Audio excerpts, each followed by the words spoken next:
Well, hello there, it's Keith here, and today we're going to be looking at this DS game, Emily the Strange. Now, I've been waiting a little while to play this one because it's taken a while to turn up. Now, I had to get it shipped from America. If I just turn this one off here. I don't have the box, unfortunately. I only have the cartridge here. You can see a nice cartridge. Now, you might be wondering how this DS here is still running. Well, I didn't realise this when I bought this, but apparently the DSi games, and this is DS enhanced for the DSi, they're region protected, so this machine won't run it. It will run on, this is a DSi, it cost me a massive 550 yen there, a bargain purchase. This DS was also extremely cheap. This is not a DSi, and this is Japanese, so it does play the game, but the screen's very small, so that's not going to be so convenient, so we're not going to use that. But what I'm going to use is this DS XL, this DSi XL, and we're running the game by other means, shall we say. We're not going to go into any more details there, I'm sure you can probably guess. Now, Emily the Strange wasn't something I really knew before I played this game. I sort of heard of the game, it looked interesting. I'd heard the name somewhere. I think I saw a comic book YouTuber who mentioned it, but I didn't know really anything about it. But out of my dedication to reviewing, I have bought one of the books and I have even read it. So yay for me. Now, before I played the game, when I played the game, I thought it was going to be a comic book. It isn't a comic book. I thought it was a comic book because the artwork style was so distinctive. I thought, oh well, it's bound to be all the way through. And you got these little pictures which are sort of very reminiscent of the game graphics, but it's mostly text. And I don't know if all of the books are like this one, but this one's done journal style. So it's all written by the character herself, and there's all kind of weird goings on. Now, the artwork is much more sparse than the game, but it is very similar, and the style of the content's very similar to the game. You'll see what I mean as we play the game, I think. So the book, I guess, is aimed for a sort of teen audience. Like the main character is 13, and I'd sort of say that was sort of the target audience. It's slightly creepy, but it's not really an adult book, I wouldn't say. You know, the language and things are appropriate for a sort of, 10 to 14 kind of audience. It's pleasant enough. I'm not particularly going to say I'm going to buy all the others, but it was interesting to read, and I did really enjoy the game. We're going to go over the game. I'm going to play the start of it today, and we're going to see what it's like. And then later on, I'm hopefully going to do a live stream where I'm going to play the entire game, because I've got some confidence we can get through the entire game in a sensible amount of time. Okay, so if I can just find my pen here, and we will start a new game, and we'll see what this game is like, and hopefully I can convince you it's worth taking a look at. Okay. Now, there's a series of books. I think there's 4 or 5 of them. I don't know how big a thing it is. As I say, I'd only vaguely heard of it. But the game's, I'm quite impressed. I was expecting the game to be one of these cheap, churn it out, forget it kind of things, but it's well presented, really. A little video introduction here. You've got the cat characters here and this mysterious character here. I'm not aware that the plot of the game is based on any of the books, but it could be. I can't really say. As I say, I'm assuming it's not, because I think it's just the sort of plot of the game, but it's certainly possible it is based on one of the books, but certainly not this one that I've got here. So we've got at the top here some instructions on what we need to do here. Our cats are missing. We've got to find 4 cats. So we'll see a lot of that. We've got these items here. We need to collect cat food, and this other item which I forgot the name of, to control the computer. They run out sometimes and we have to go and get more. Score, that doesn't really matter. Current location and current instructions, and you can see at the bottom we've got the text.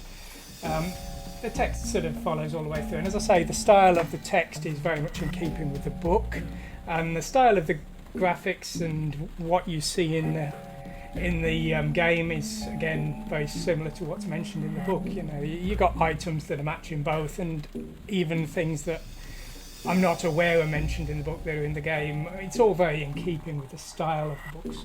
So it says, wake up sleepyhead, I'll show you how to get along in Strangeland. First, touch the screen with your stylus to make the text disappear after you've read it. There we go. Well done, but I'm not finished yet. Now you'll learn how to get around. To walk somewhere, use the stylus, touch a place on the touch screen. Okay, so that's one thing. I mean, personally, I like games that I can use the D-pad. You can't use the D-pad on this. It's entirely touchscreen for walking around, which I would say isn't my personal preference, but you know, it's what they've decided to do, and they've made a very effective game, so I can't really complain, you know. So you can see here, we can just click around and we will move to whatever location. We've got some background sounds there of the odd I see this computer over here. So we're just going to walk around here, and I don't know when I think it will just eventually decide we've walked enough and tell us we've done well. I'll walk to the chair. I'm not paying attention. Got to walk to the chair. So there we go. So we've walked to the chair. Well done. That was perfect. New information has been added to your scrapbook. Open the scrapbook in the menu bar. Blah, blah, blah. So up here, if we click on this thing, this is the scrapbook. Now, the graphics on this part are sort of black, white and red, which is very much in keeping with the book. There are some bits later where the colour scheme changes, but it does always keep this very muted, stylised scheme. And I personally thought this was really a really good thing. The DS, you may know, you may not, has very limited graphics, certainly relative to the 3DS and the modern systems. But as I say, it's a technically very limited system. And if you look at the character, you'll notice the hands are blocking, things which are just... okay, it's telling us I've got to do my stuff. You can reread everything it concerns going to try. It's got like a little set of instructions in the scrapbook. So we've got to go to the door. Go over here. So what I was going to say is one of the things I did like about this game is they made excellent use of the limited graphics of the system, because if they tried to go for really amazing graphics like, you know, the Switch would do, it would have just failed. But yeah, these very simple monochrome graphics and simple textures and things, it works really nicely. It's got a cartoon style, but it is a 3D game. As I say, I think very nice combination here. So let's go over here. We can pick up the skateboard. Surely. Oh, then we're looking for the cats. Can we pick up the skateboard? Oh, look what I found. How cool. Now I can skate board. Joke there. So yeah, we're looking for cats. Looking for cats. So this is the name of the cats here. Yeah. Come here. It must be here somewhere. Let's take a look at the bookshelf. Maybe they're in the bookshelf. So this is kind of the introduction to the game. It warms us up fairly easily. The bulk of the game, I mean, it's sort of a point-and-click adventure, but also there's little puzzles, and there's about 60 of them. There's a lot.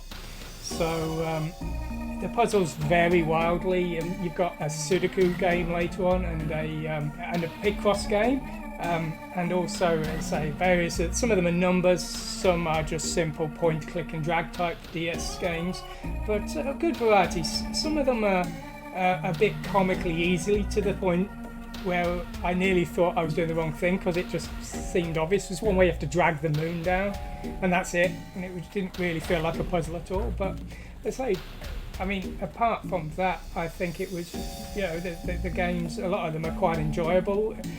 They seem to have put a lot of effort into coding them, because so many of them are so wildly different. And again, I was assuming that the book was relatively niche, so I was expecting the game to be some kind of churn it out for the fans cheap and make something else kind of thing. But they have done a very nice job, which is why I wanted to buy it. As I say, I'm very impressed with it. So we've got now, what did we do? Touch the inventory icon, that's this thing. And so we've got the skateboard, and we've got these, which we need those to use the odd IC, I think, which is the computer. It's a weird name for the computer. Okay. Odets, that's what they're called. Okay. So we've got that spider there. The spider will talk to us later. And here's the computer, and I think this is our first puzzle. Okay, little tutorial how to play the various minigames, blah blah blah. Now, whenever we use the computer, we have to do a connect the dots, which is sometimes very easy and sometimes quite hard. Okay, let's skip through all this bibble here.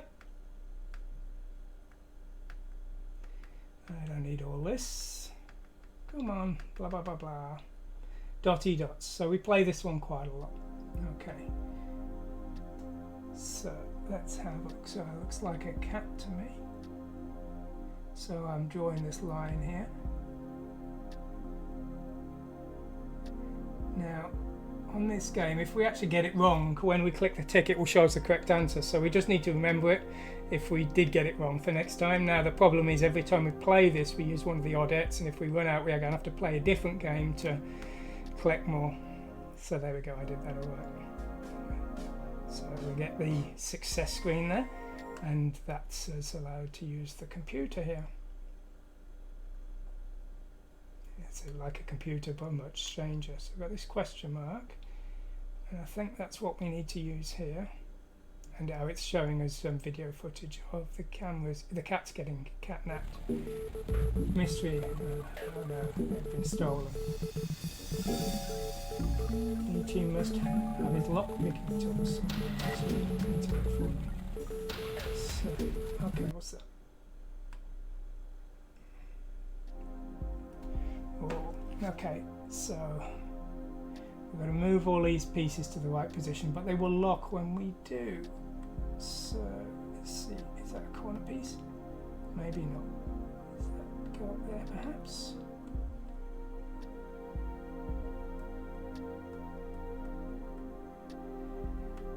I think that could be the corner there, that's the corner piece.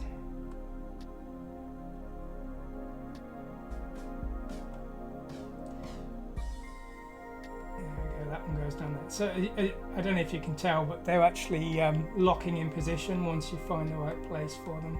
So this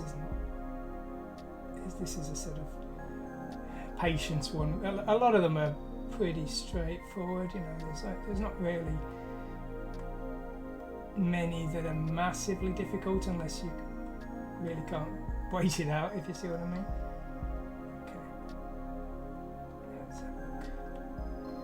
Struggling a bit because of the DS screen size more than anything. That one goes there, I think. There we go. Yes, a couple of the puzzles are quite exact. You know, there were a few that I thought I'd found the right answer for, was rejected several times, and then it turned out I had got the right answer, and it was just I was a pixel off and things like that. So that is possibly something that's just a little bit difficult about some of these, but as I say again, not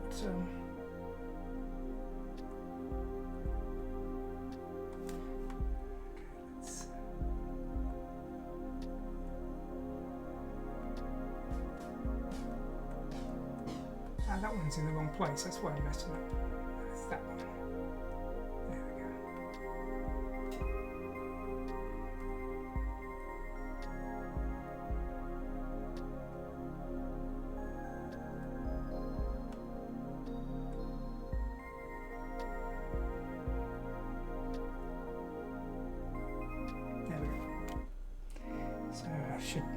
That's an easy one. There's a right or a wrong answer to that. Some of them, as I say, a little bit more particular with the positioning things, and sometimes you'll almost have it right, but it'll just be a few pixels on that. But it's not, none of it's too bad. So we've got the lock picking tool there and some cat treats, but we have no cats, so they're not going to help us. Okay, let's go over here. A key moment. Okay, so we've got a key puzzle. Okay, we have to do quite a lot of these. Whenever we finally find one of our cats, we have to do this kind of puzzle, and there we go.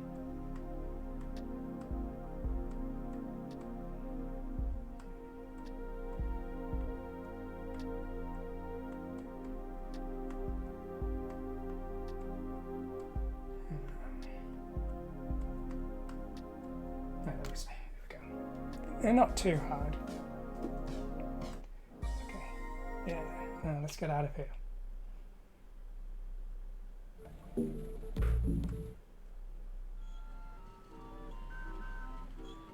We've gained some yellow, you see, we've got a whole extra colour there.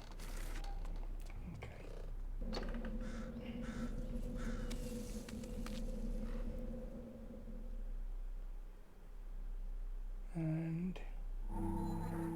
And so now we're outside.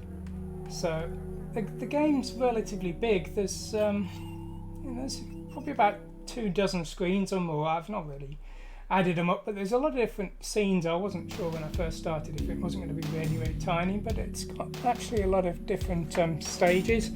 So yeah, plenty to enjoy. As I say, there's 60 or 70 puzzles, and there's a little bit of backtracking later on, and there was one bit where I was struggling to find things, but once if you persevere to it, it's relatively kind compared to a lot of these point and click adventures and some of these puzzle games. I'm not amazingly good at any of them, so I was able to win this on my own. I did look at one point when I was stuck for a solution online, but there wasn't one, so I persevered and figured out all of the puzzles myself. So as I say, anyway, if you're interested, the book is, as I say, it's not necessarily my kind of thing, but the book is pretty good if that's something you like. And the game I'd certainly recommend if you like little puzzle games or pen games, or if you like point and click adventures, it's worth taking a look at.